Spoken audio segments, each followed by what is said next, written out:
This is Sonic Control's DAW School, where you learn how to plan and buy the right computer system to record your music. So get ready, because here comes the teaching. Hey everybody, I'm Peter Alexander and welcome back to DAW School. Well, today we're going to talk about what makes a digital audio workstation a digital audio workstation. And to do that, we're going to go back in time and we're going to look at a piece of hardware that was the transition from hardware units over to computers.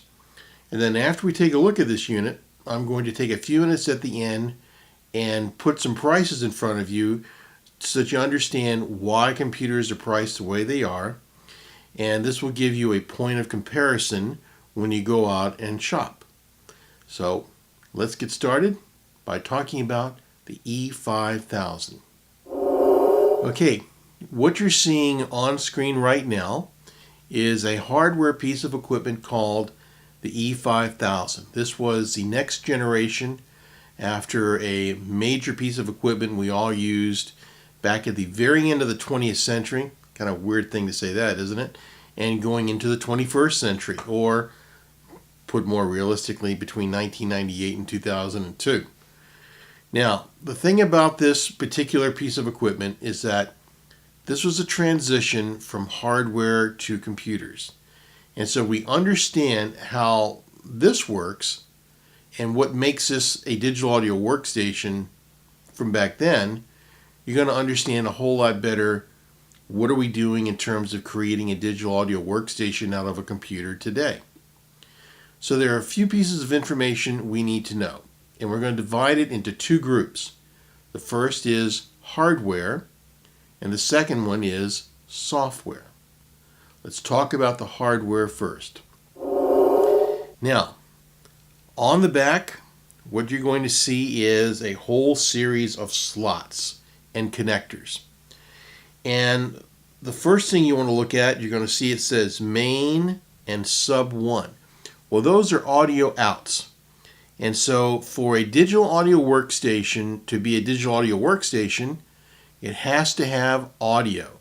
It has to have audio outs, the ability to bring the audio out from the system into a mixing board or to some type of situation like that so that you're able to hear the samples that are inside.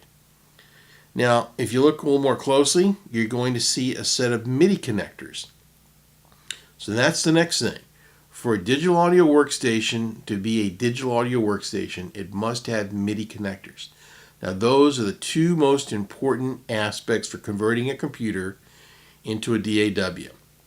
It has to have MIDI, and it has to have an audio out.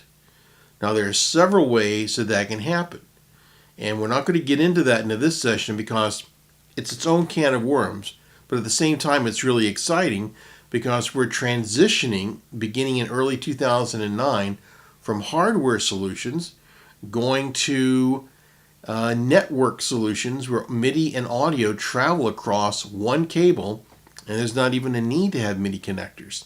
But that's for later, but that's where the technology is going today, and in some cases it's ready right now, and there's more coming. So we'll get back to that.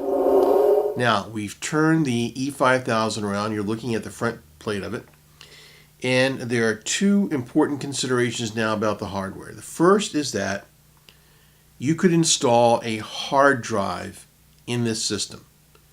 And so that's very much like what's going on right now in a computer. You need a hard drive that can handle the samples. And the next aspect of this was that you could expand the RAM. And that was very important. What made this piece so exciting when it first came out was that you could have 128 megabyte of RAM. Did you hear that? 128 megabyte of RAM. And that was huge for the time. And so this was a very popular piece, and its cousin before that, the E4, these were mainstays in Hollywood. And if you wanted to work, you had to have at least two of these units. If you didn't have two of these units and you were trying to break in LA, it was a tough sledding all the way around. Now, that is the hardware aspect of the E5000. Now let's take a minute and talk about the software aspect. Now, what was unique about this unit compared to other companies was that the E5000 and the E4 all had an operating system. The operating system, just like the Macintosh, has 10.5 point whatever it's up to today, to be replaced at some point in 2009 by what they're calling Snow Leopard. I like to see a Snow Leopard.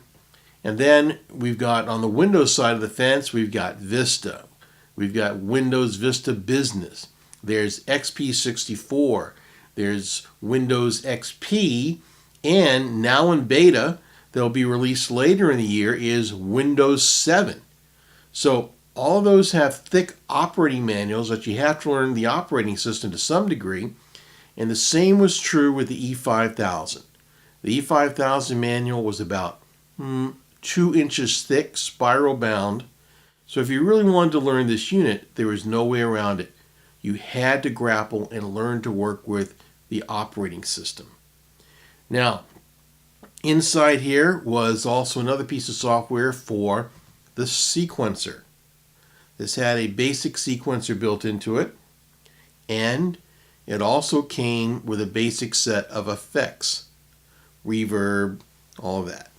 And then there was a virtual mixing board built inside of it. So those were the components. And so you have the hardware side and you have the software side.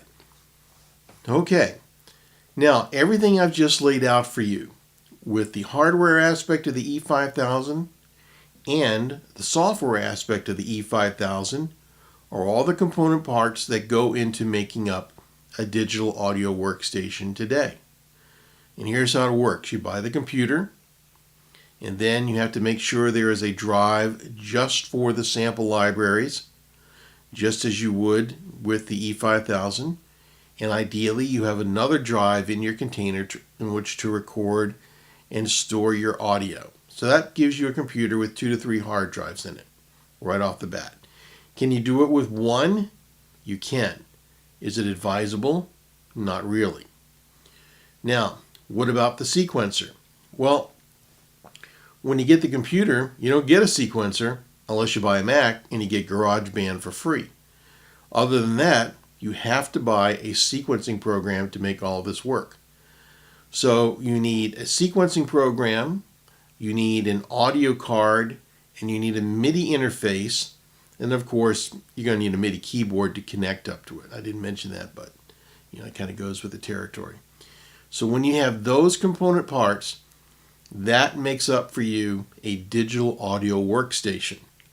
When you get the sequencing program, that contains all of the software elements that I just told you that was in the E5000.